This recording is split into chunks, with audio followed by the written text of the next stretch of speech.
Hello and welcome back to the HYPE Bulletin, hosted by yours truly, Ralph Mentor.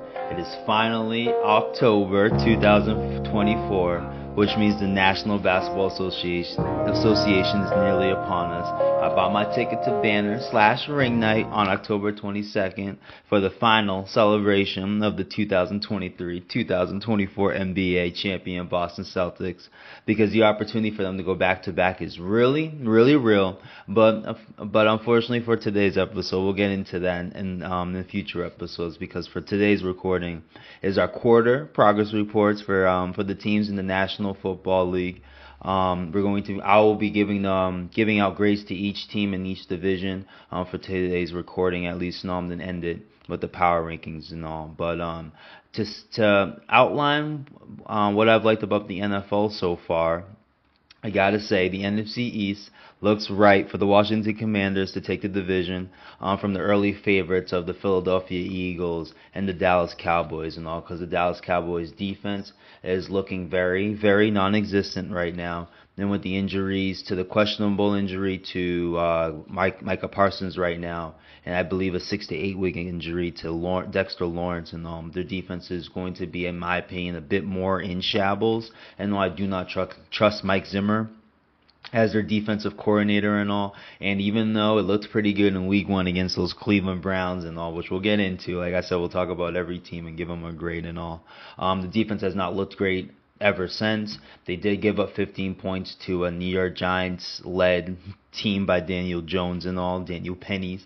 One Andrew Jones likes to throw out at him and all, but not much confidence in the Cowboys and their defense and their prospects moving forward. And you look at the Eagles too as well. Their defense has not looked good.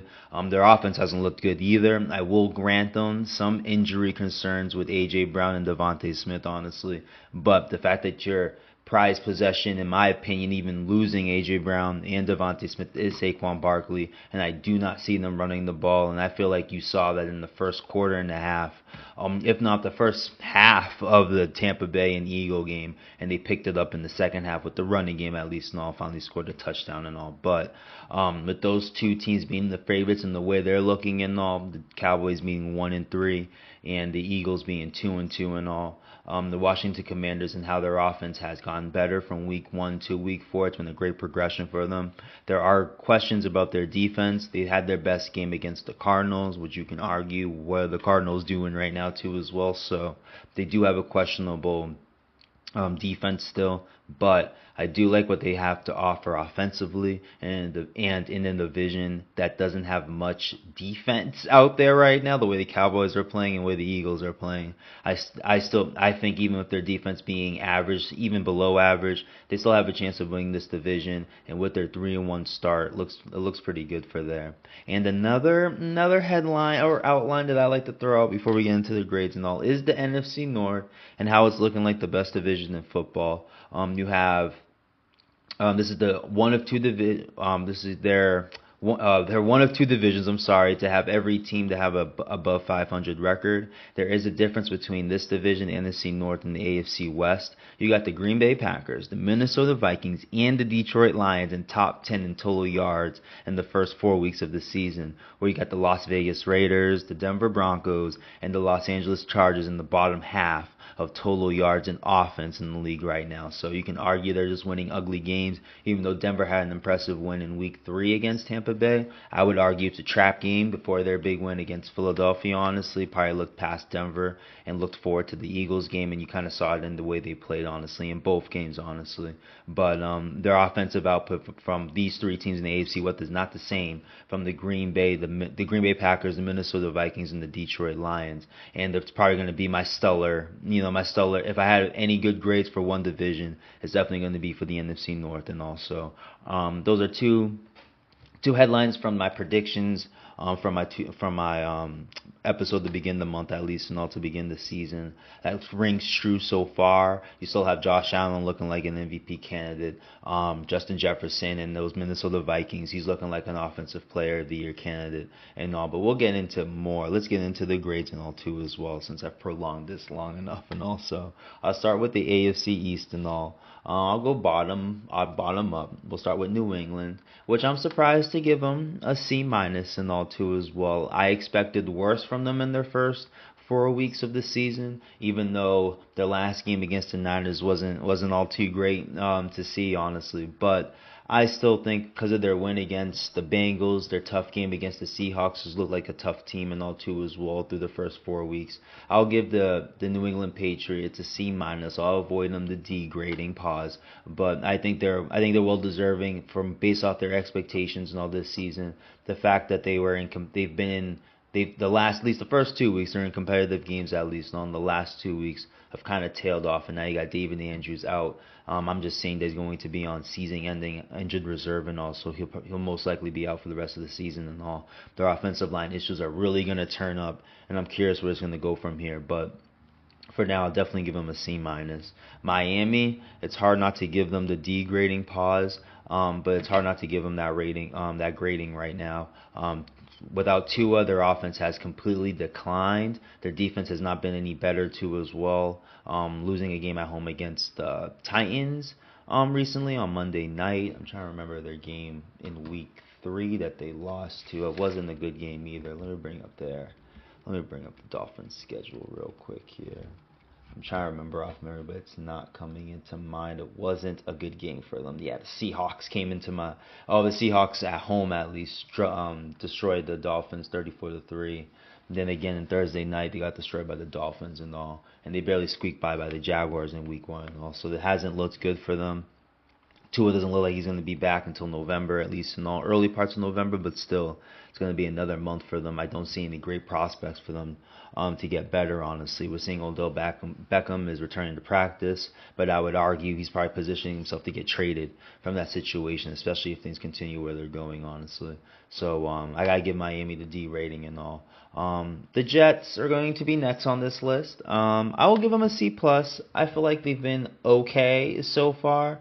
They've been blessed with the competition they faced, in my opinion, honestly, by beating the Titans and beating my New England Patriots, honestly, on Thursday night a couple weeks back, honestly. I don't like what they're doing on offense. It's too reliable on Aaron Rodgers, honestly.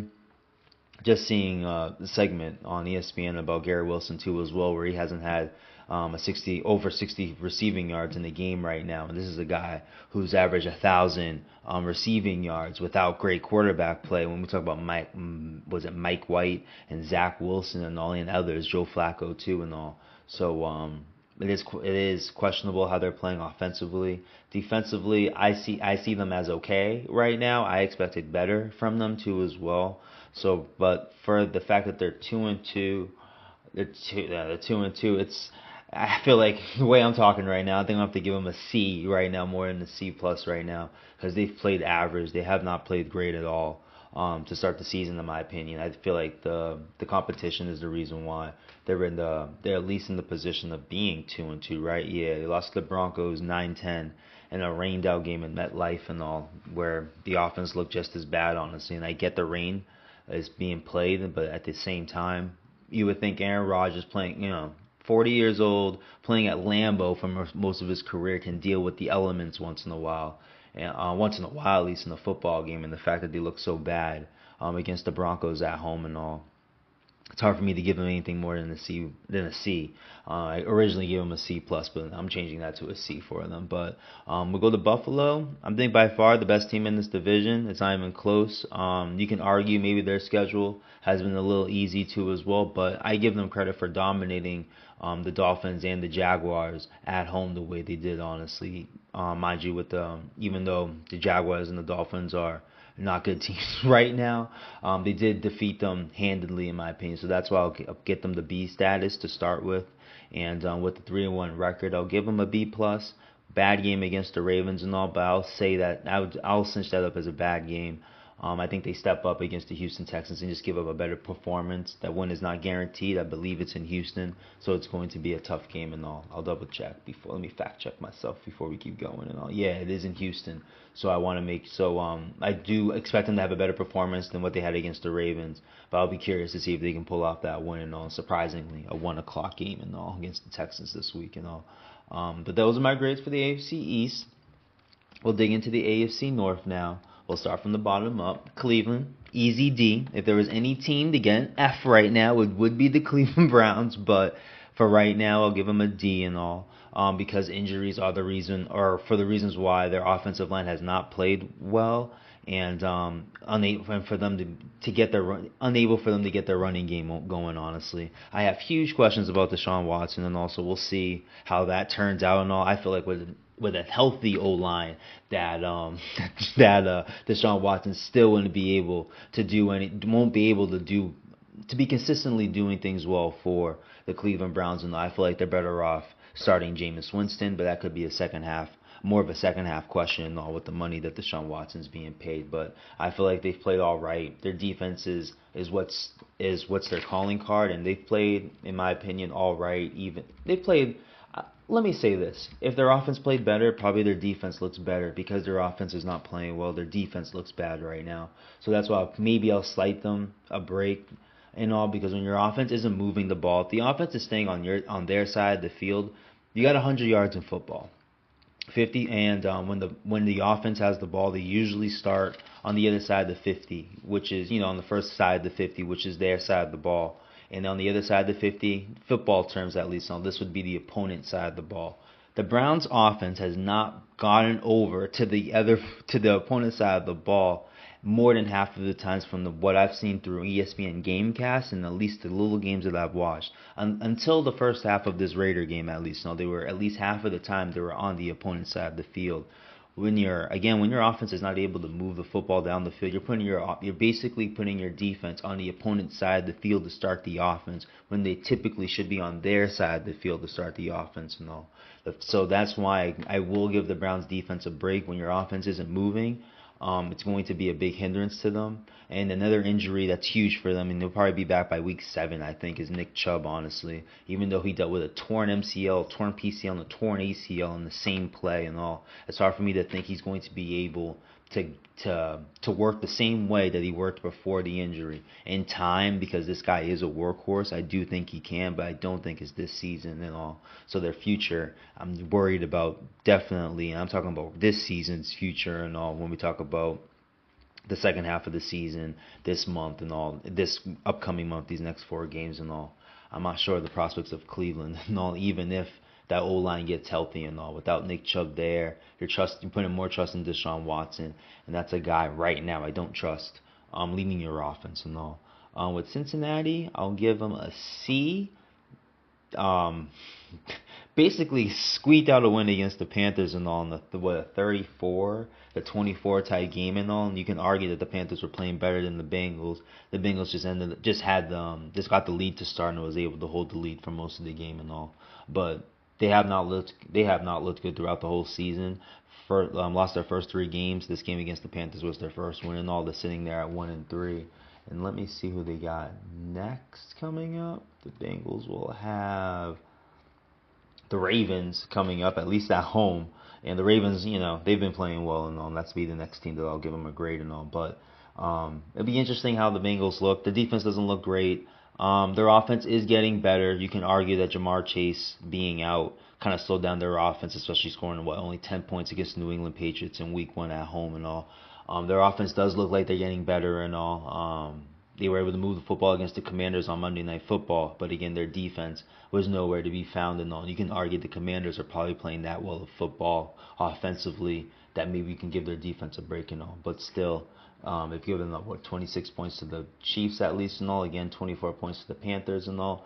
And again, I'll give the Panthers a break with Andy Dalton. This could be a legit offense. They scored 30+ against the Raiders on the road and all, so maybe it could be a legit offense. I'll give the Panthers some love, but the Bengals defense still situationally has not played well, at least too as well. We'll give them the breaks of facing the Chiefs, the Commanders, and the Panthers with Andy Dalton at least and all, but situationally they have not played well and all. So it's going to be curious how they play against the Ravens. You got the Giants and the Browns and even the Eagles and the Raiders coming up. So maybe that's when they figure it out after facing the Ravens at least and all. So that's why I think the prospects at least in the future look good, even though they have not played well in the first 4 weeks at least.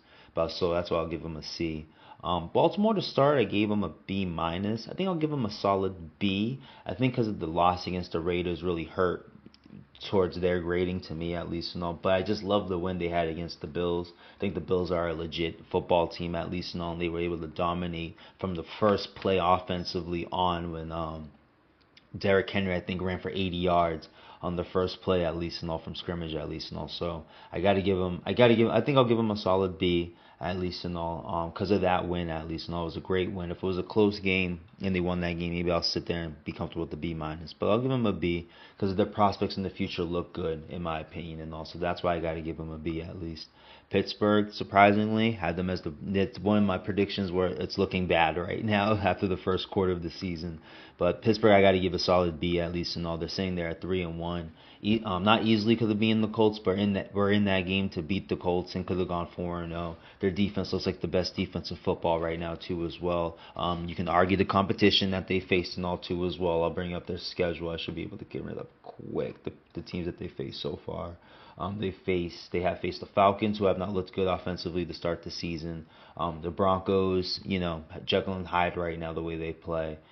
Chargers too as well, and they're dealing with injuries. And then the Colts, who have been sporadic and all, and they gave up 27 points to them, honestly. So you can argue the competition with their defense at least and all, but I think I'll give them credit for the team. I'll just give them credit for their performances at least and all. And I can't argue you being 3-1. You have one of the top defenses in the league that you can have a B grade at least and all. So surprisingly, from a team that I thought would be the worst, one of the worst teams in football, to probably the worst team in this division at least and all. Injuries are helping them out with Cleveland and all too as well. But I got a whole bunch of questions with Cleveland, where I don't know if injuries would save their season at least and all. No injuries, I should say, would save their season. But I'll give the Steelers a B grading for the first quarter of the season at least. Now let's slide to the AFC South and all, a division that I didn't believe in this hype and all with the division. When you see the talent in it, I get it, but I did not believe it through coaching, honestly, and quarterback play with a couple teams at least and all. Why I didn't expect too much from this division and all. With my grades, it feels like in the first quarter at least in all of the season. But for the Tennessee Titans, easily a D. I'll argue though that their quarterback play is the reason why they get a D grading. Honestly, Will Levis has given you, to Twitter's what's it called there, illustration at least and all, of his memes that he has left in every game and all, from the falling to his knees, throwing an interception and all. I think he did the crazy throw against the Packers and all too, while he's falling down, decided to do some weird sidearm throw and all, and ended up being a pick six and all too as well. I think he did a crazy dive in week 3 and ended up following up with a crazy dive in week 4, and he ended up hurting himself and all, so he was out for the rest of the game, I think, against the Dolphins at least and all. But he's clearly been their worst part and all, and that's why they're sitting there with a D rating. You can argue they have some type of running game with Pollard and Spears, even with DeAndre Hopkins there too as well. Calvin Ridley has made some plays for them too as well. I'll give Will Levis a crazy throw that he was able to find to Calvin Ridley, and their defense has kept them in all these games that they have played.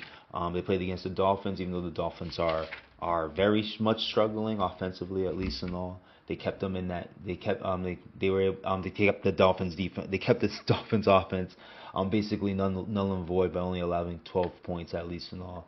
The Packers game again was close at least and all, but the Packers were able to again take over in the second half. Again with the Jets and the Jets game at least and all, was a close game until the Jets were able to score towards the end of the second half at least. And I'm not sure which quarter, but they were able to score. I know it was a close game in the first half. And the same thing with the Bears game, close game throughout until Will Levis was basically giving it up to the Bears defense and all, because the Bears offense was not moving the football at all. But Will Levis giving up, I think it was that pick six I'm talking about, with the falling to his knees and all, and I think there was another play too as well that led to a turnover and also, and it gave the Bears offense a short field where I think at that moment they were able to score a touchdown at least and all. But again, it's all quarterback play for the Titans and all. It's the reason why they get this D rating. You can argue the other parts of their team has played well, but when you have bad quarterback, it can really decline your team at least and all. And I think that's where the Tennessee Titans are sitting at with Will Levis as their quarterback and all. Jacksonville Jaguars, another team I'm gonna have to give the D rating. Quarterback play, bad coaching in my opinion, all too as well. Their defense has looked better this year, honestly, even though they had a terrible game against the Bills, where they gave up 47 points, I think, and no, 47 points to the Bills on Monday night in Week 3 at least. No, they showed out against the Texans and kept them in the game. Even though the Browns defense isn't great, they gave up 18 points and all. And when the Dolphins had Tua, they only gave up 20 points and all. So the Jaguars defense has shown out comparatively to last year, but their offense just looks like a mess. It looks like the Trevor Lawrence and his inability to read the field is a true thing and all. I didn't believe it last year. I thought it was coming off of a bad year and all. He's still trying to figure things out, but now it's another year like this and all. Maybe the rumors are true that he's unable to read the football field and all too as well. And one of my favorite picks to come out of the draft at the quarterback position isn't looking pretty good, honestly. And Doug Peterson, maybe it is just bad quarterback play with Trevor Lawrence, honestly. But I feel like Doug Peterson, coaching wise, in the past has not looked good and all. I think it's kind of there right now too with the Jaguars and all, because they just look like a mess offensively. They were pretty good offensively last year. You thought they would make a step up, honestly.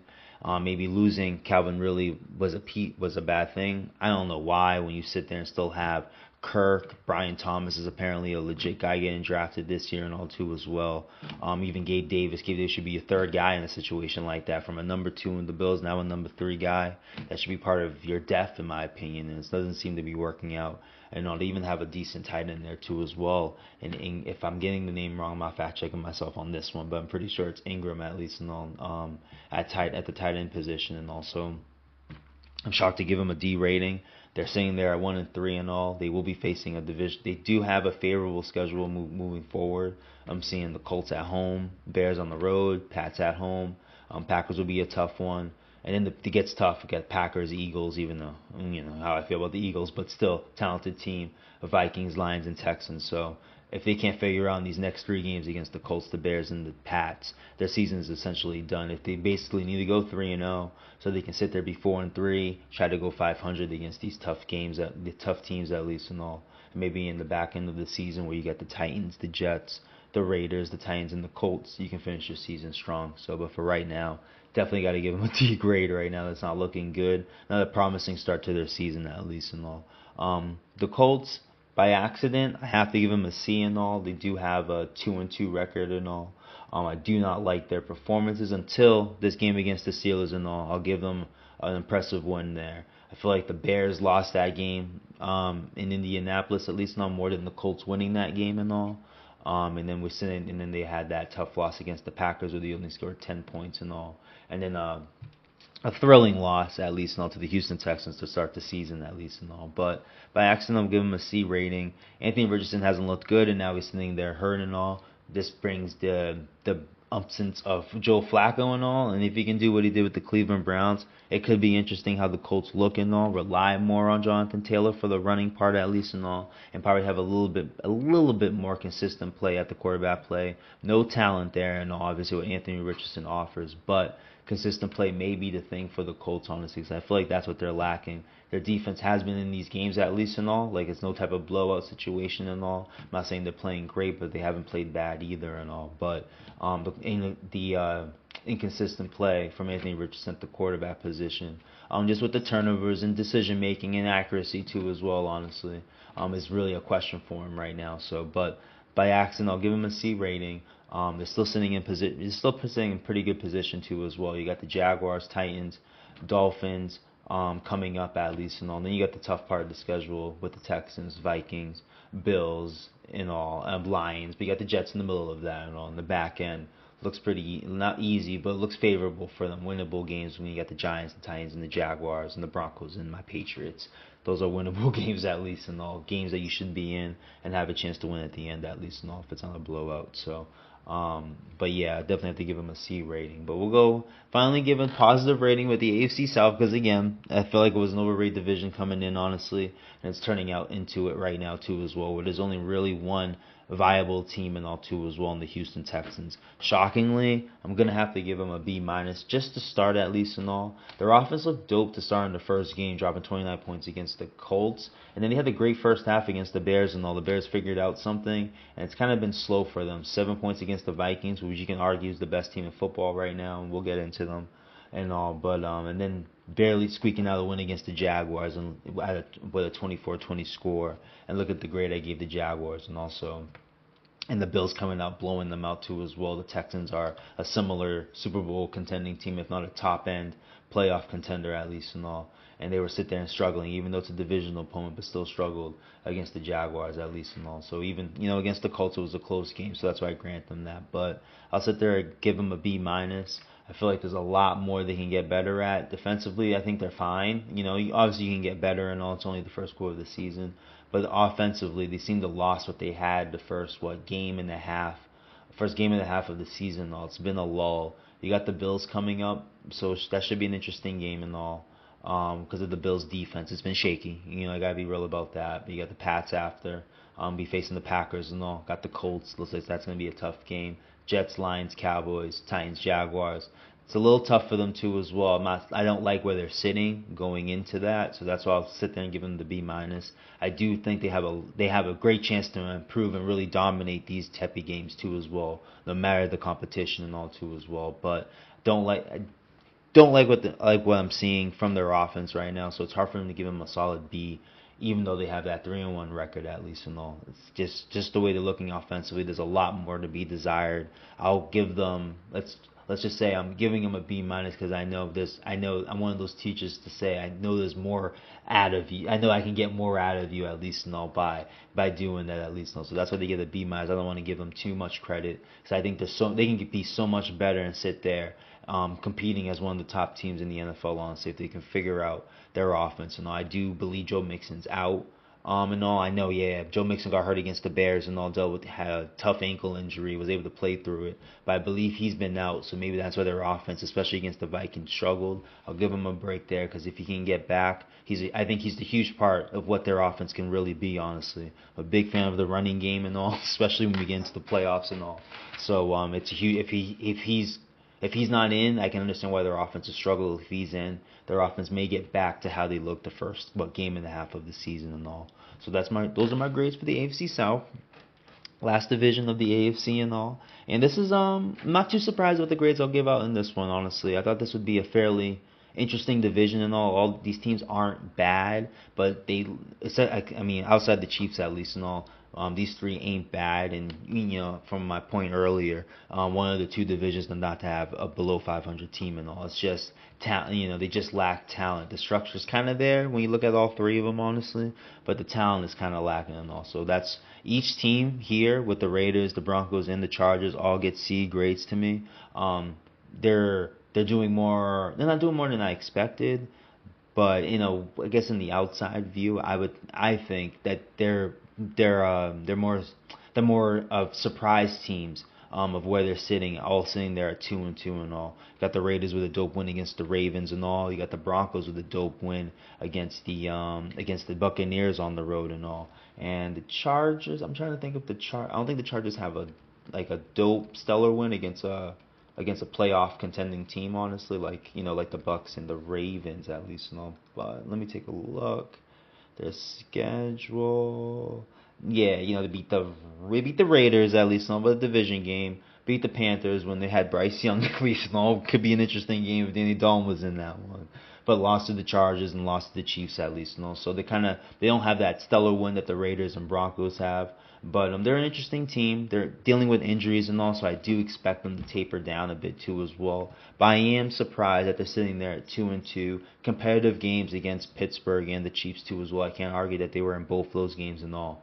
And they're just dealing with injuries. And with the Chiefs, no Derwin James, no Bosa in that game and all. I believe there's someone else that was out too as well. Could have been on the offensive side. But that's their defense, missing guys like that. And against the Steelers, I believe Justin Herbert dealt with some type of injury too as well, that he was either battling through or couldn't play through, and I think they had Easton Stick in the game at least, and also so that's why I give the Chargers credit for being there at 2-2, even dealing with the injuries too as well. I won't, they're not teams like the Browns who would deal with injuries and just look horrid when they're playing against their opponent at least and all. The Chargers are at least playing complimentary football, and they're sitting there in games where they have an opportunity to win them and all too. So I have to give them a C grade for that too as well. So all three of them I think deserve C grades. Nothing more, nothing less and all too as well. I think in each way they've been impressive. even with the lack of talent that they have through the first 3 weeks and all. Even though the Raiders are going to be losing Devontae Adams very, very soon. We're recording this when Devontae Adams news dropped and all too as well. So he'll be leaving the Raiders soon. Who knows how they look? I kind of like their prospects still because Brock Bowers was by far my favorite player coming out of this draft, honestly. Especially, at the receiving end at least and all. Even though you got Marvin Harrison, you got Malik Neighbors at least and all. We've seen that at least with my interpretation of the NFL at least and all, we've seen what Dalton Kincaid and Sam Laporta, what young tight ends can do in the league at least and all. I feel like if the Raiders do move on, and I would think they do move on from Devontae Adams at least and all, I do like I do like Brock Bowers' not playing time, but at least his targets to go up from this point moving forward and all, as long as he stays healthy and all. And then the Chiefs, at least and all, they'll get a solid B and all. They have not looked great in any game this year,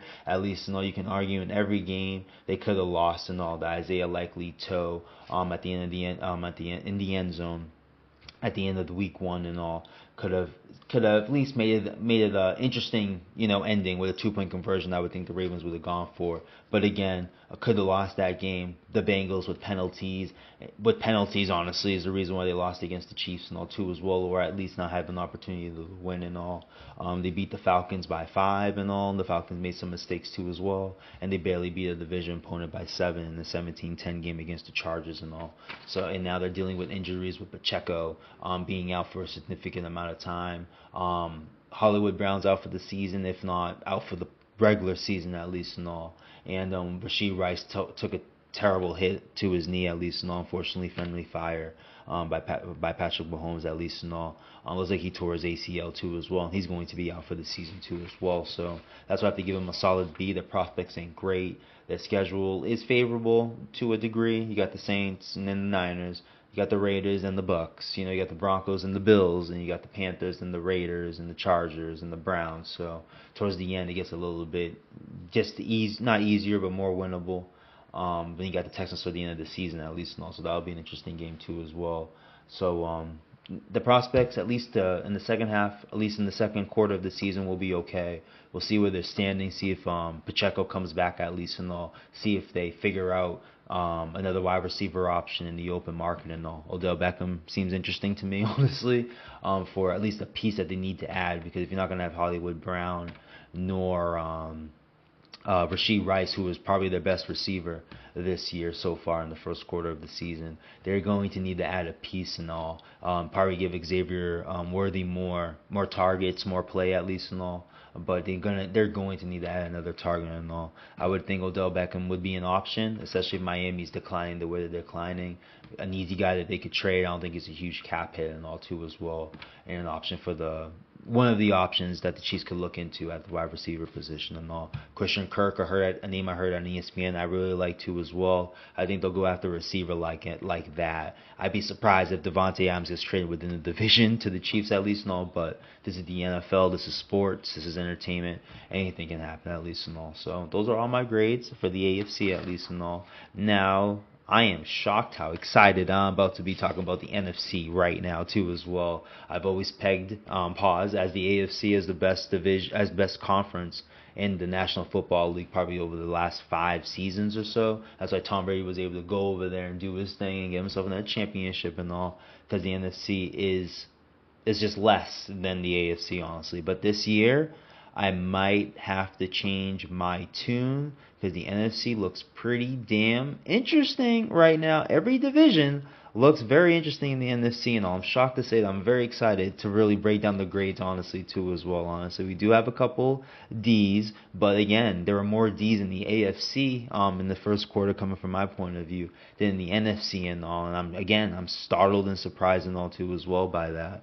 So let's start from the NFC West and all, which is surprisingly, again, I'm not surprised how surprisingly good this division is, too, as well.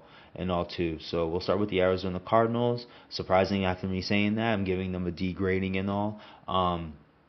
Unfortunately, their offense does not look good at all to start the season. They had a great offensive output against the Bills at least and all, but they have not continued that. Let me bring out their schedule real quick. I hope they give me the NFL one. Yep, they gave me The St. Louis Cardinals schedule. I knew they were going to do that. This is Google.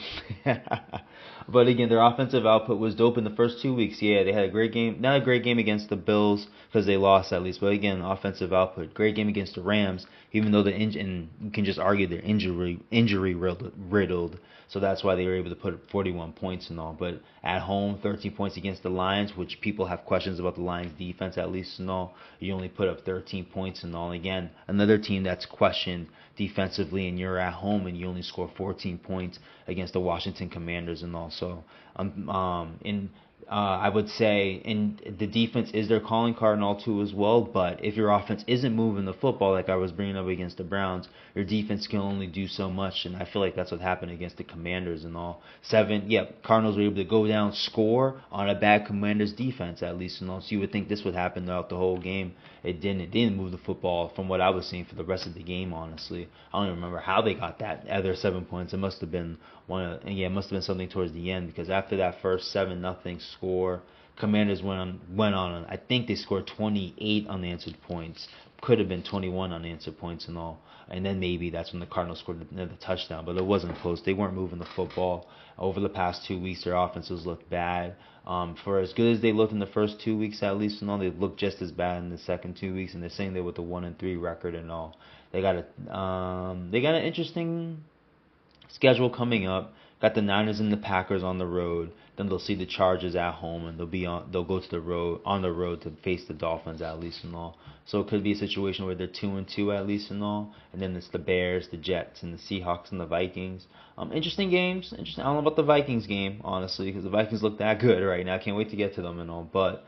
I don't like their prospects moving forward, and I really just hate how their offense is playing and all. Especially in the first game where they scored 28 points. There were multiple times where Kyler Murray missed Marvin Harrison and all too as well. Maybe if they steal that win in Buffalo and all, it still looked bad and all. Maybe I'll give them a better grade and they'll be 2-2 at least and all. But it's just in those weird offensive moments, honestly, with Kyler Murray and all, with the Call of Duty jokes are real, honestly, when he's just looking that bad at home against a Lions defense, which is questionable. Even I'm a fan of the Detroit Lions team, but I can be fair to say the Lions defense is questionable at times, and the Commanders defense has obviously been ripe for food throughout the season. On the fact he only dropped 14 points, I don't like where that's headed right now for the Cardinals at least and all. So that's why I have to give them a D rating to start off. The Rams get a C minus. Even though they're sitting there, I believe they're sitting there. They're 1-3. Let me see. I believe they are 1-3. They're 1-3, but it's hard for me not to give them a C minus. Honestly, they're dealing with injuries just like the Cleveland Browns, the Los Angeles Chargers too as well. But I think these outside the Cardinals game, in a winnable game against the Lions on the road, won a close game against the Niners too as well at home, and in a game against the Chicago Bears on the road too as well. Injuries I think are going to be hurting them throughout the rest of the season, honestly. But I do respect the fact that they were in these games against the Lions, top playoff contender, honestly. And Niners, obviously the leader of the NFC West over the past couple seasons and all, and the Bears teams that has a tough defense at least and all, still able to put up 18 points and be in the football game at least and all. So I'm impressed with the Rams I don't like where they're going just because of the injuries, unfortunately, too as well. But I'm impressed enough to give them a C minus. I can't give them a D, even though they have a 1-3 record and all. The San Francisco 49ers, surprisingly, will give them a C plus right now. They are making their uptick right now. Smash my Patriots at home and all. Thought it would be a football game. They smashed them. I don't even think the 30-13 score is enough indicative of how much they dominated that football game. Honestly, they came in roughshod and controlled the rest of the football game. Honestly. Again, a bad loss to the Rams at least and all. A tough loss to the Vikings when we look at it now and all. And they had a dominant win against the Jets at least and all. So because of the loss to the Rams, at least, and all, is the reason why I'm probably not giving them a B right now. I think because of that, I'm giving them a C plus at least, and all. I do like where they're going though, even though I'm not the biggest fan of Kyle Shanahan and all too as well, and the biggest fan of Brock Purdy and him being a top elite quarterback in that conversation at least, and all. I do like where they're going and all. They're only going to get healthier from this point at least, and all. Got the Cardinals, got the Seahawks, and the Chiefs coming up, so it's going to be tough and all. You got the Buccaneers coming up soon too as well. Packers coming up, so the schedule is tough. They're going to be in those football games too as well. Win or lose, we'll see. In all, I do think the next team I bring up are going to be contending to take this division away from them because of the division and the injuries that they've been dealing with throughout the season. But I do like where they're trending. I do expect them to beat the Cardinals and all. The Seahawks game will be interesting. I do expect them to beat the Chiefs though. In a revenge type of Super Bowl type of situation, I do expect them to do that. Cowboys, and then you got the Bucks after that. So it's just the Seahawks games. In between these games, honestly, they're gonna be facing the Seahawks twice in the next 4 weeks. So I do find it curious how they face the Seahawks because my grade for the Seahawks is a solid B right now. Could give them a B plus honestly because they gave the Detroit Lions a run for their money and all, but the Lions ended up winning that game by, I believe, by like 10, if not 14 points or something like that. So for that, I'll give them a solid B. 3-0 coming into the game. You can argue their competition hasn't been great, but they gave the Detroit Lions a run for their money, honestly, even after dominating the Dolphins in Week 3, squeaking a win against the Patriots on the road, at least and all in overtime, and beating the Broncos, in a close, interesting game to start the game, but able to take over the second half at least and all. So they looked good going into that game against the Lions. They did deal with some injuries against the Lions at least and all, so that's where you can argue the Lions offense, especially their running game, was really able to dominate at least and all, even though they have a great O-line. And two great, I'm going to go that far, 2 great running backs. Behind an O-line like that, those are 2 great running backs at least and all. David Montgomery maybe pushing with the great thing, and Gibbs being young, maybe pushing it a bit, but behind an O-line like that, they look great every time and all over the past couple seasons for sure. So, but the fact that Seattle was in the game like that, dealing with injuries defensively at least and all, I'm going to give them a solid B for the first quarter of the season, for the first quarter of the season at least and all. And NFC South, where I had 2 teams pegged as one of the worst teams of football, and I am not going to be giving them a D grade. Honestly, I am shocked. When we look at the Carolina Panthers, I'm giving them a C minus because of their first 2 games of the season. But you can argue if Andy Dalton was playing, they're probably in those 2 football games. Honestly, I know the first game was against the Panthers where they got killed, but I'm trying to remember the second game they faced. It wasn't pretty either. I just can't remember who they faced. Was it the Chargers game? Yeah, it was. They lost to the Chargers 26-3 and lost to the Saints 47-10. But since they inserted Andy Dalton, 36 points against the Las Vegas Raiders at Las Vegas in the 36-22 win, and another 24 points against the Bengals at home and all. Even though they gave up 34, the offense still put up 24 points and all. So from a team that I thought was going to be the worst in football, Andy Dalton giving them some type of revival and all, I think that's enough for me to give them a C minus. I do think they're going to make some noise in this division moving forward. Honestly, there is talent there. Bryce Young, I think I'm going to argue because of last year. Maybe just so behind right now, he's not able to play football right now. Maybe he just needs to learn more, watch, probably even more. Honestly, not even learn, just watch. I think he's a smart guy. I just think it's just got to watch. Great football play, great quarterback play. And it's not great quarterback play because I'm not going to call Andy Dalton great, but just adequate quarterback play and learn from there and all and see if he can get to adequate and then to see if his skills can get him to that great status that some people think that he can get to, honestly. But I'm interested in how the Panthers look, even though the best team in this division is probably going to run away with it the way they're looking right now. I like their chances to be a second place team in this division, and this could be a wild card situation too as well. The Panthers aren't so out as I thought they would be to start the season, and I'm thoroughly surprised by that. I think it's a definite that they're not the worst team in this division by the way this season ends and all. That's why I'm going to go to this next team, who I've given them a C+, but that grade's been going down more and more and more throughout the season and all. The first 2 weeks for the New Orleans Saints, at least, were great weeks for them. Again, they smashed the Saints 47-10, and then they smashed the Cowboys 44-19. But where's the offense been since? I got 12 points against the Eagles at home, a bad Eagles defense too as well. We'll get into that. And then the Falcons team, which has been okay at least and all, and they dropped 24 points on them, on the road at least and all. But I'm questioning the offense and if it's really that real compared to how they looked the first 2 weeks. And all the Panthers with Bryce Young weren't good. With Andy Dalton, they're kind of adequate. The Cowboys defense ain't good. I ain't gonna say anything good about that Cowboys defense right now. So they could have been facing bad competition, and the offense took advantage of it. Comera most definitely just took advantage of it all. I don't think the Saints thing that they did in the first 2 weeks is real, based on the last 2 weeks and all. They got the Chiefs, the Bucks coming up, the Broncos, who won a road game against an NFC South team too as well. Wouldn't put it past them to beat the Saints and all. Got the Chargers on the road. You got the Panthers, who look better and could look out for some revenge now, with the Saints coming on to going into Bank of America Pavilion. I think they called over there in Raleigh, I believe it's in. If not Charlotte, I'm not sure. I think it's Charlotte. Yeah, I think it's Charlotte. But again, they got the Falcons and then the Browns at least, and then the Rams at least and all. So when we go into the second quarter of the season at least and all, I can see the Saints go 0-4 at least and all, and have them be the worst team in this division, which I thought was laid out for the Panthers at least and all. So even though they had that great start at least and all for the Saints, I'm curious how the next quarter of the season goes for them. But based on their first 2 games and how stellar they looked, I think it's enough to give them a C+ at least and all. The next team, disappointed in right now, and I'm giving them a C grading right now, in the Atlanta Falcons at least and all.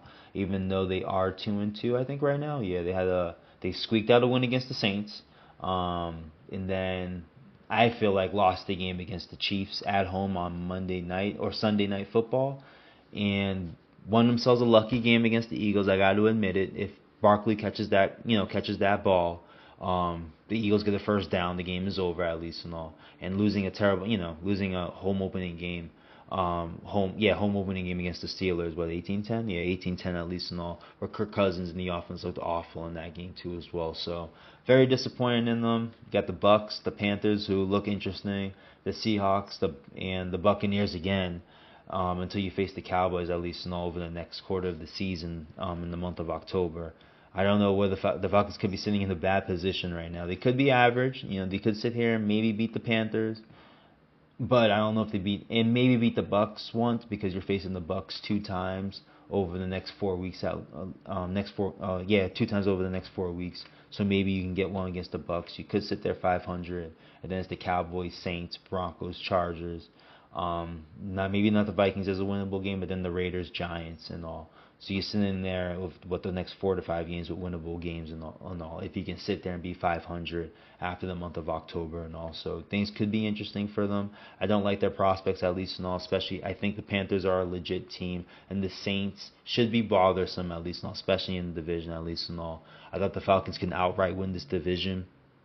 I don't think so. They have to, I think, work hard for a wild card spot right now, because the Tampa Bay Buccaneers are, if they're not a Super Bowl contender, they are a top end playoff contender for sure right now. And if they can consistently play like this and all, I think they're a Super Bowl contender right now with Baker Mayfield at the helm and all. Which again, I thought they'd be good this year. I thought they were a playoff team this year, as a 7 seed at least and all, maybe 6, 7 seed. Did not think they were this good, where they can be a top 4 team in the NFC right now and be maybe a top 2 team, and sit there at the top of at least in the wild card round, as a 2 seed at least and all. I'm surprised how they're playing. Surprised how good they're playing and all. I'll argue for them that week 3 in their loss against Denver was a trap game and all. So I'm very impressed on how they dominated the Eagles at home and all. I thought the Saints would do that, and unfortunately they didn't. But the Tampa Bay Buccaneers showed out and all too as well. And they got the Falcons next too as well. Sitting there at 3-1 with the Falcons next. You got the Saints after that. Ravens, Falcons again. Like I said about them playing each other 2 times in 4 weeks and all. But you get the Chiefs and the Bucks again. Yeah, you get the Chiefs. You get the Chiefs and the Niners. There we go. And then the Giants and the Panthers and the Raiders and the Chargers. So the schedule is interesting. They've beaten the Lions. They've beaten the Eagles, like I've mentioned before, and all, and they beat the Commanders and all. And the Commanders are looking pretty interesting right now. In the second half of that game, the Commanders were figuring out their offense and all. And we've seen, as I'll get into it, their offense has progressed and all too as well. Like I mentioned, I should say in the beginning of the episode, at least and all. But do like how the Bucks have looked. I do think because how good they are, obviously they're going to be in some winnable games and all to have chances to be in winnable games, I should say. At least I do like their prospects moving forward. At least as long as they stay healthy and all. But I'm going to definitely give them a solid B plus for the start of the season, being 3-1 and all. And I think being a top 5 team in the league right now. And I'll mention my power rankings and all. I believe I have them top 5 and all. So second to last division and all. And these 2 divisions are by far my favorite divisions to talk about and all. I mentioned them to begin the episode. So let's just go in and give them the grades real quick and all. The Cowboys should get a D and all. They should get a D and all. But they did win that last game against the Giants and all. The defense, even though it's against the Giants, did show out at least and all. To a degree. I'm not giving them that much credit, at least not because it's the Giants. But I'll give them a C minus right now. I don't like their prospects moving forward, at least and all. They have no type of running game. Their defense can't stop a cold. It's just Dak and CeeDee Lamb and Brandon Cooks, really. Their tight end does get slept on and all too as well. But I just don't like anything about the Cowboys. You got the Steelers, Lions, Niners, Falcons, Eagles, Texans, Commanders, until the Giants and all. I can see those next 7 games being losses, honestly. It's any given Sunday, so 1 or 2 wins can easily happen, but I don't see them going 5-2 over the next 7 games or anything like that. I definitely see a 2-5, 3-4 record for them, and they're saying they're at a 1-3 record or 2-2 record right now. I don't like the prospects moving forward at all right now in this division. Or as a playoff what's it called, playoff favorite, at least and all. I don't see how they get better. It's not like a Devontae Adams comes in and saves their team, at least and all. I think it's a coaching issue, and it's a talent issue too as well, honestly. They didn't make any real moves in the off season, and in the first quarter, I should say, we're seeing it so far. So to me, they get a C minus. The New York Giants get a D. They had a cool win against the Cleveland Browns, at least and all, to the ire of my happiness, at least and all. But haven't looked good. They haven't really looked good throughout the whole season, honestly. Got walked by the Vikings, 28-6 to start the season. Lost to a team that's only scored field goals in the Commanders in week 2 and all. And again, they beat the Browns in Cleveland. So again, they get a little something, get a little love out of me for that, but not much when they looked that bad against the Cowboys. And if they looked okay, they could have won that game too as well. So even though that game really wasn't close, even though the score says 20-15, I wasn't interested in the game after the first quarter and all. The Giants just looked that bad and all. So they easily get a D for me. Philadelphia, those Eagles and all, they're lucky that I'm giving them a C and all. They had a good win against the Packers to start the season, at least and all. And what's their other win there? They had an okay win against the Saints, where they only scored 15 points and all too as well. Don't like their offense. It's a lot of even though Jalen Hurts is not a fan, I'm not a fan of Jalen Hurts. Period. It really is a coaching issue, honestly. Nick Sirianni with the decision making, and Kellen Moore with Kellen Moore has not been bad. So let me not put it on Kellen Moore. It's really just Nick Sirianni, honestly. It's just decision making with the offense. I just don't understand and all. Maybe you can blame Kellen Moore for not running the ball more, and maybe that's where I'll give Kellen Moore some flack. There is the lack of running the football game. I'm actually watching the Eagles Buccaneers game in Miami this past weekend and all, and the first 5 possessions in the shotgun, Jalen Hurts, first down, shotgun, second down, shotgun, third down, shotgun.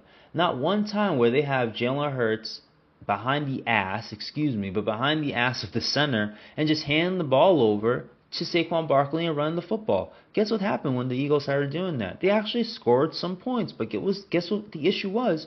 You were already down 21-7 or some type of ish like that, honestly. Or you're already down 21-7, not 17-7, some crazy ass score like that. When you finally decide to run the ball, when the Buccaneers continue to score, you can't continue to run the ball. You don't have much time for that anymore, honestly. And that's the strength of the Eagles, is the time of possession. But again, they choose to move the football down the field at the either in the shotgun and the pistol, thinking that's an advantage for Jalen Hurts and all. When I hear from others on ESPN and on Twitter that this man can't throw in the middle of the field and all. And This man has what, 2 if not 3 interceptions and all. I believe all 3 of them are in the middle of the field and all. I know one was against the Packers, one was in the end zone against the Falcons, I believe, and all. And I can't remember the other one right now. It must have been just some random interception at least and all. But again, the point being, guy can't throw in the middle of the field consistently at least and all, without making a mistake or just reading the plays, in my opinion, well. The 2 crossing routes to get the big plays against the Saints with Dallas Goedert and all, I feel like was just bad defense by the Saints, honestly. Especially the second one when he's going down the field for 60 yards under what 2 if it wasn't under 3 minutes, it was under a 2-minute drill. And how's your defense not prepared for something like that when he already beat you for 40 yards earlier in the game on the same type of play, just on the opposite side of the field at least? And also, it boggles my mind, honestly, how the Eagles look. Eagles look offensively, and mind you, like I've mentioned probably a couple times in this episode, how bad they are defensively and all. The Saints offense decides to have their worst game offensively against the Eagles defense, and you would think the Eagles defense has some type of potential and all, and then giving up 33 points, 17 to 20 quick points to the Buccaneers and all, and they're sitting there down, 2 to 3 scores going into halftime and all. So, but because of their win against the Packers and all, and their okay win against the Saints on the road, I'll give them a solid C at least and all. But I don't like their prospects moving forward. Their schedule is the only thing that's going to save them, give them some grace over the next 2 weeks when you got the Browns and the Giants. Should be a win. But you got the Bengals, who I think will be playing better at that point. You got the Jaguars, the Cowboys, a divisional opponent, Commanders, a divisional opponent, until you face the Rams. And then you got the Ravens, the Panthers, which should be an interesting game at this point, and the Steelers, the Commanders, the Cowboys, and you end the season with the Giants. They're lucky that their schedule is favorable for them right now too as well, because I wouldn't like their prospects moving forward. But I see winnable games there where they can be 500 and all. And to this team that I'm going to actually give a B minus, and the Washington Commanders, if because of their youth, if they don't continue their start at least and all, this is how I see the Eagles winning the division at least and all, barely squeaking it with a 9-8, 10-7, or 9-8. 10-7 type of record right now. But with the Commanders getting a B minus, honestly, there is nothing more but growth. It could go another way because of their youth, but I'm not seeing that the way Jane Daniels has looked from week 1 to week 4. And you can argue this kid is honestly an MVP candidate. The way he has looked over the last 2 weeks, scoring 37 points, I think. Let me get the right numbers. Let me get them. Because I think he scored 37 points against the Bengals. He's dropped 38 points against the Bengals, and then dropped 42 points against the Cardinals and all. So his offensive capabilities have been getting better and better and better, in my opinion. And to the field goals he only scored against the Giants, that tells me he was on the other side of the field, the opponent's side of the field and all, and probably in the red zone a couple times at least and all. That's progress from only, 21 divided by 3? That's 7 field goals at least and all? Yeah. So the fact that he led the team to 7 field goals, and he's taken that to week 3, scored 38 points against the Bengals on the road on Monday Night Football, and then dropping 42 points, dropping, I believe it was 28 unanswered points against the Cardinals. Could have been 21 unanswered, but again, getting yourself on the opponent's side of the field, putting yourself in the red zone, and now you're scoring touchdowns and all too as well. Gets me very thoroughly excited where the Commanders can go. Their defense is a question, but I like the point that I heard this week about Bobby Wagner and the veteran stabilizing it to a degree, but my ulterior point is the coach. And Dan Quinn, you see the difference of the Dallas Cowboys defense last year, or the 4 years he was there, we're seeing the uptick of the Dallas Cowboys defense. Now look at the decline when Dan Quinn leaves, and look at how bad they looked in first week against the Bucks, giving up 37 points, getting up 18 points to the Giants. So I'm not going to say too much there. They gave up 33 points against the Bengals on the road, but the Bengals are a legit offense. I'm not going to knock them for not slowing down the Bengals offense, especially a team that's desperate as shit right now. The fact that you won that game, I'm giving you points, huge brownie points for that. And the fact you really gave up 14 points, that you're a bad defense, but you gave up 14 points to a Cardinals team that has a talented quarterback at least now, that can make the throws and move all over, behind the line of scrimmage at least and all. And a capable, everyone thinks, and I think too, a very capable wide receiver, even though he's young, and Marvin Harrison at least and all. So the fact that you only gave up 14 points on the road to that, score 21 or 28 straight points throughout that too as well, and really hold that Cardinals offense now. After giving up an opening touchdown to start the game, your team is down 7-0. You figured out something defensively to hold that ish down, where at the end of the game the Cardinals only scored 14 points and all. So the potential of the Commanders is way much more higher than what the Eagles potentially can do, what the Giants, or obviously what the Giants can do, and but what the Cowboys can do at least, no, because at least the Eagles and the Cowboys were favorites coming into this season. No team in this division, I should say, plays defense. There's no defense in this division, at least and all. To me, it's about who can give you the best offensive output in this division, at least and all. Philadelphia should be that team and all, but I don't trust the coaching that they should run. They don't trust the coaching, or they should be running the football and all. So I question them. Dallas Cowboys, I think it's just Prescott and CeeDee Lamb and all. Jane Daniels right now is proving that he can give you great quarterback play. You got a number one type of receiver in Terry McLaurin and all, and got Brian Robinson there. You got Austin Eckler as the running backs there in Washington too as well. Apparently they have a decent O-line too as well. There's a lot to like there in the Commanders moving forward, in my opinion, honestly.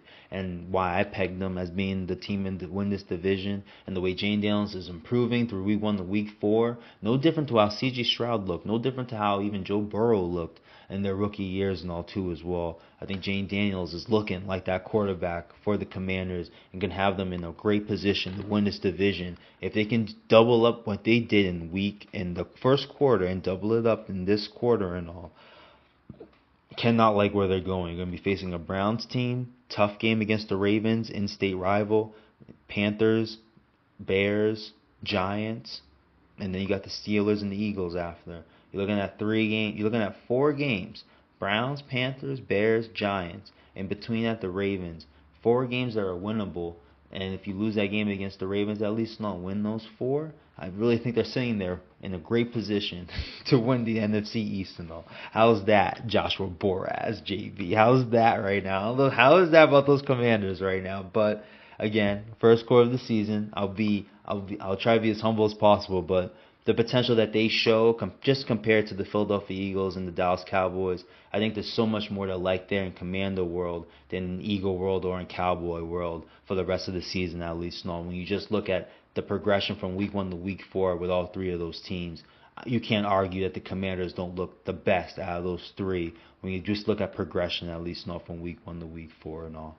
But those are my grades for the NFC East and all. Now, to my opinion, the creme de la creme in the NFL right now, the National Football League right now, is the NFC North right now.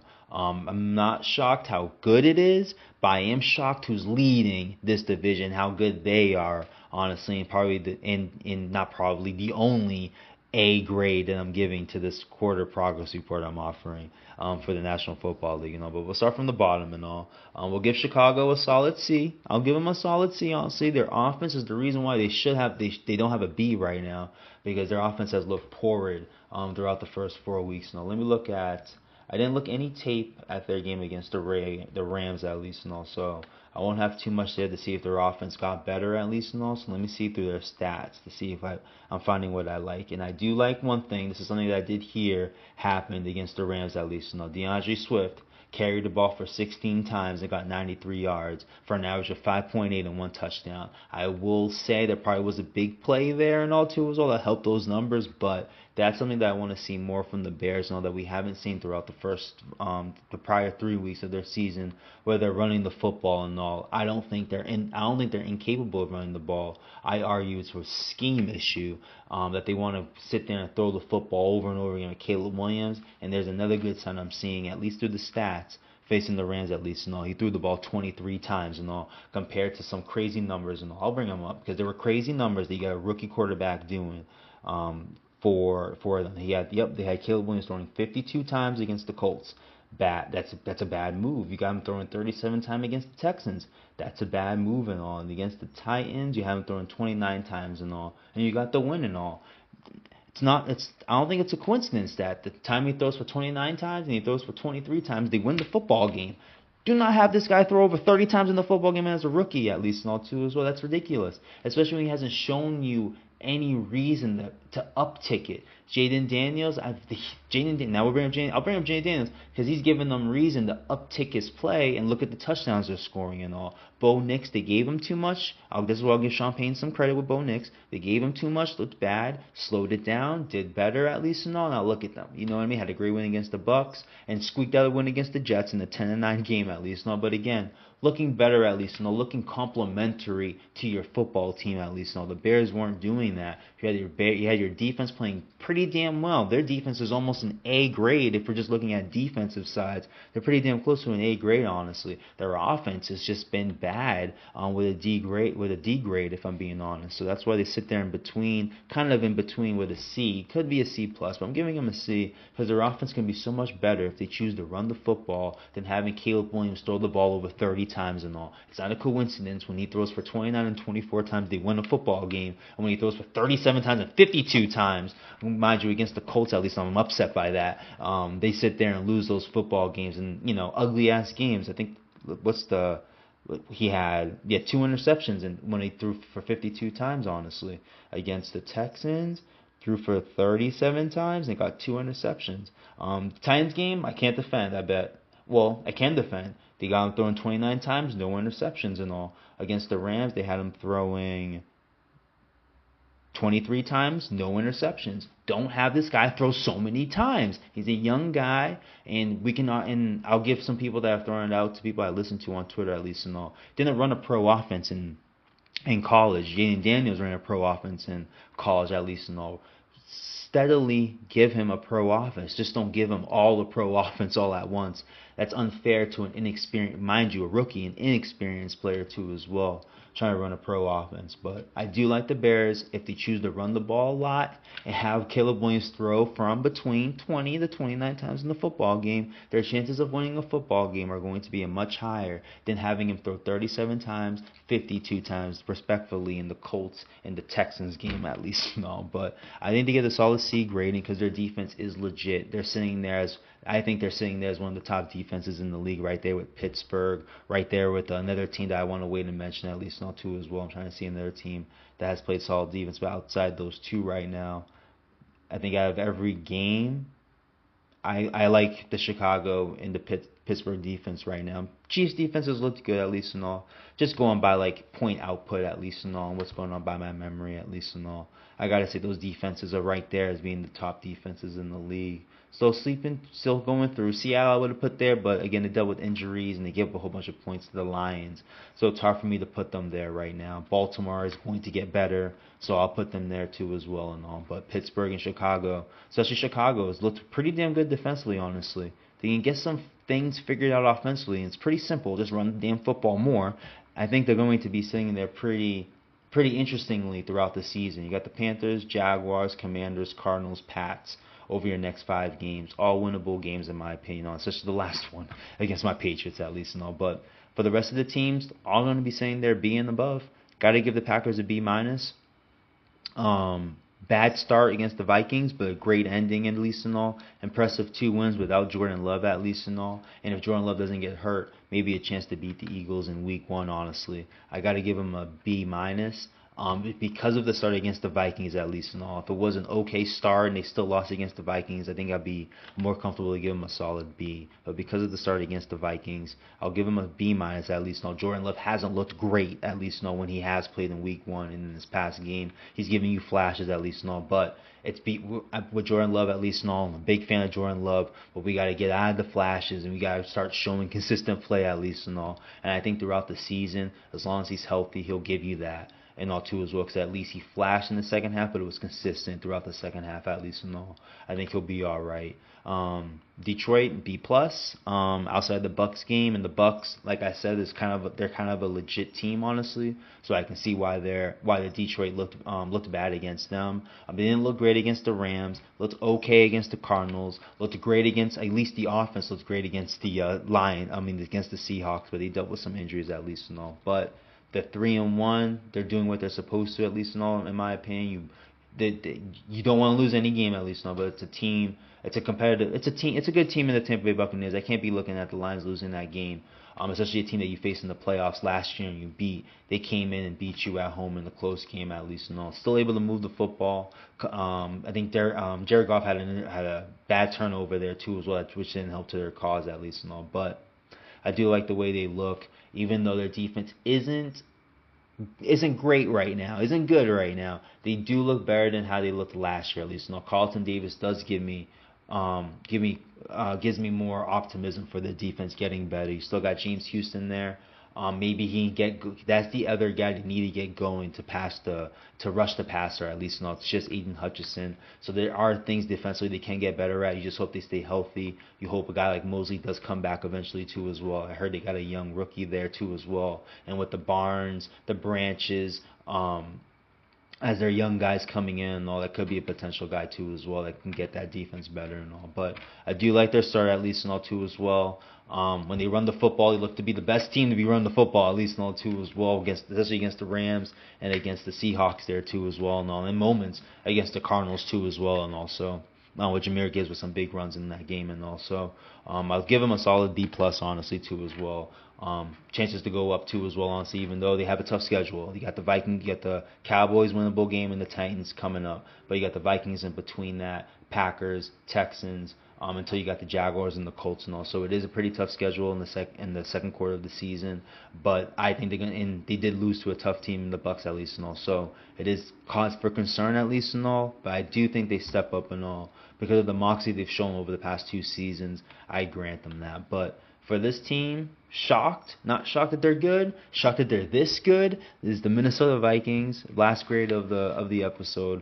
And I think they deserve an A plus. Honestly, they're sitting there at 4-0.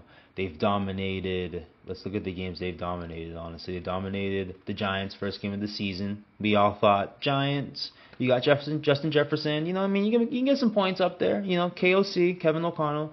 Got Nick Mullins throwing for 400 yards and all in the football game against the Lions last year and all. You know, things can happen. You know, against the Giants, but they sat there and beat the Niners at home on 23-17, and you can argue they thoroughly commanded that game. The score doesn't really show how I think they dominated that game and all. Vikings beat the Texans because I'm already talking about the Vikings, but the Vikings beat the Texans 34-7 at home. And then again when they faced the Packers, to the Jordan Love take I was making, they were up 20, I think it was 28, not 21-0. To start the game, honestly, the Packers steadily came back and made the game where the Vikings won 31-29. But in each game, the Minnesota Vikings have shown you dominance that you can't ignore, honestly. You got a defense with Brian Flores leading that, have shown you dominance throughout these games. Against the Texans, dominance. Giants, it's the Giants, but they showed you dominance. First half against the Packers, dominance. And I think they showed you some dominance against the Niners, even though the score would say it was a close game at least and all. And then the offense, again, is giving you output. Jordan Addison, offensive rookie player of the year candidate. I don't know if he won it, but he was a candidate last year and all as an offensive rookie when Justin Jefferson wasn't healthy. Hasn't played all these 4 games yet. You got Justin Jefferson there, and there's another weapon there. And T.J. Hawkinson may not be the best all around tight end, but one of the top receiving tight ends in the league right now. And I don't think he's played a game yet. If he has, it's only 1 game right now. And this offense is giving you output right now, dropping 21 points in the first half. Against the Packers, dropping 34 points against the Texans. You know, a pretty decent Texans defense with D'Amico Ryans running it and all too as well. 23 points on the Niners, known for defense too as well, honestly.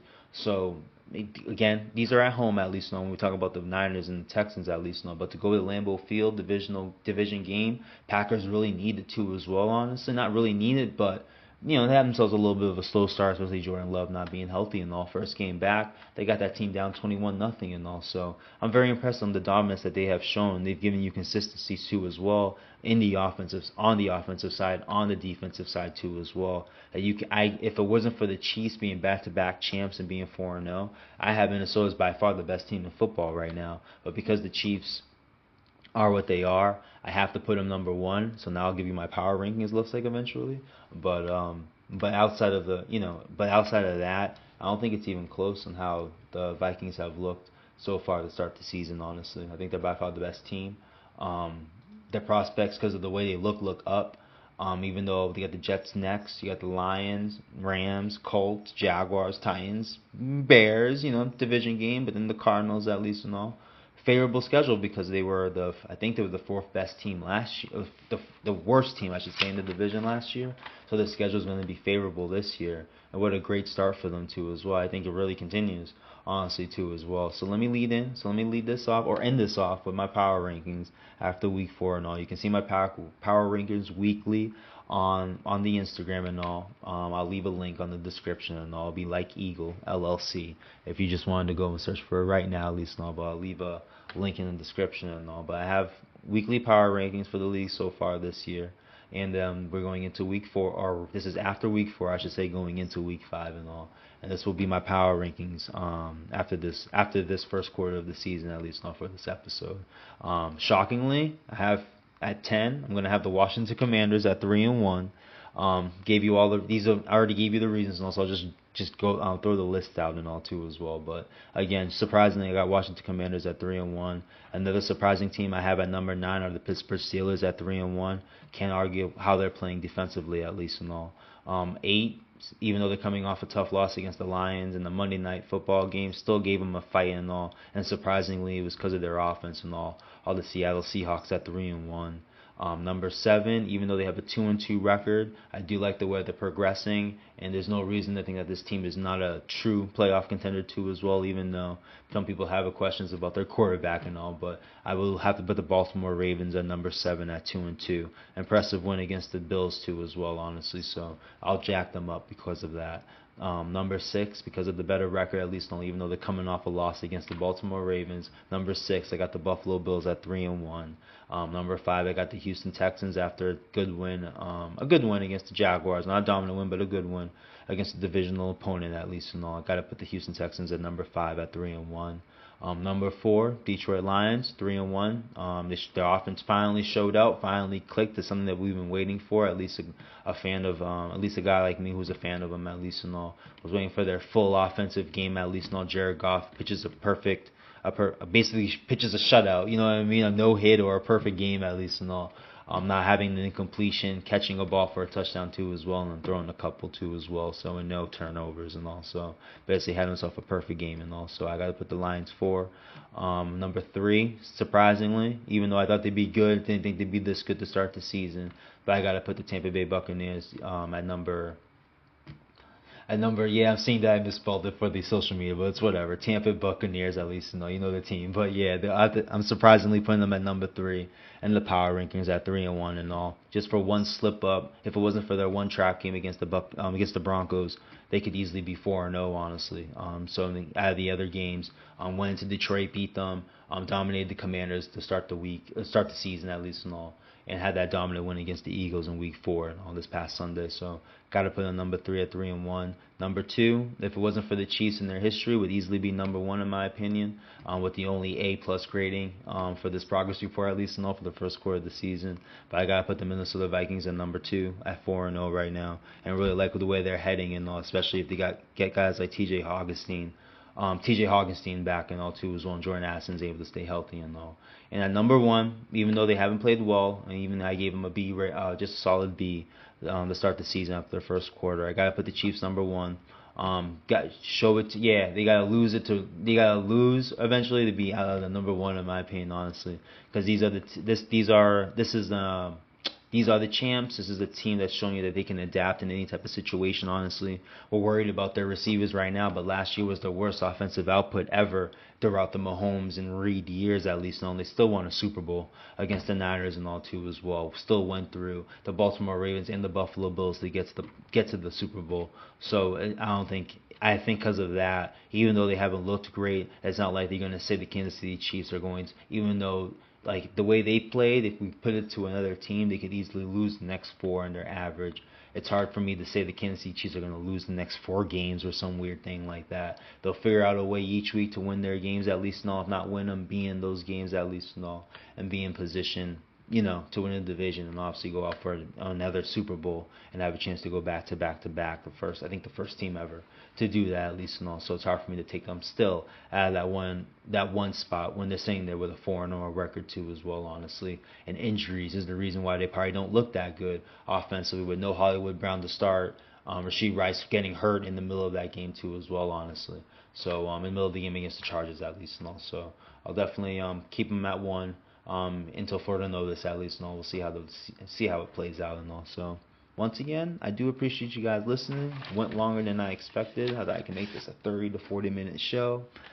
Can't help it. Gotta give some type of context at least and all to the reason why I dropped the grades and all for each of these NFL teams and all. But as a fan, or at least and all, as a guy, prospective fan at least and all, I do like the way things are looking, at least for my predictions at least and all. I am impressed with the Carolina Panthers, the way they started this season. I'm impressed with the Pittsburgh Steelers and the way they started this season too as well, honestly. Two teams that I didn't expect to be in the playoff contention. Pittsburgh for sure, especially with their start. Panthers look interesting with Andy Dalton as their quarterback right now. Adequate quarterback play can take you a lot, and he's giving them adequate quarterback play, and it's taking them to 34 points one week, 24 points the next week, when they couldn't even scratch 10 points over the first 2 weeks at least and all. So a credit to him at least and all, and definitely one of the surprises to start the season at least and all. We'll see if it continues. And all too as well, it's October.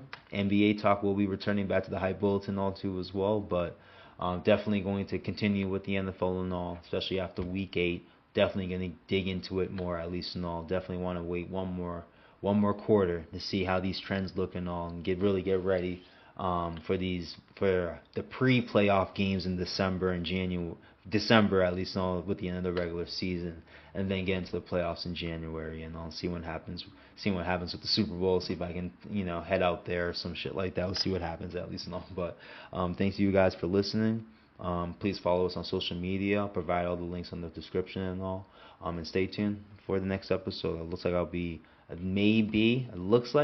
giving my top 50 players in the NBA and all. Cannot wait to get back into the NBA and all. As much as you can see, going an hour and 20 talking about NFL football. I'm excited talking football, but the excitement for talking NBA is coming back at least and all. This is October 1st or 2nd, I should say. This is a Wednesday today and all.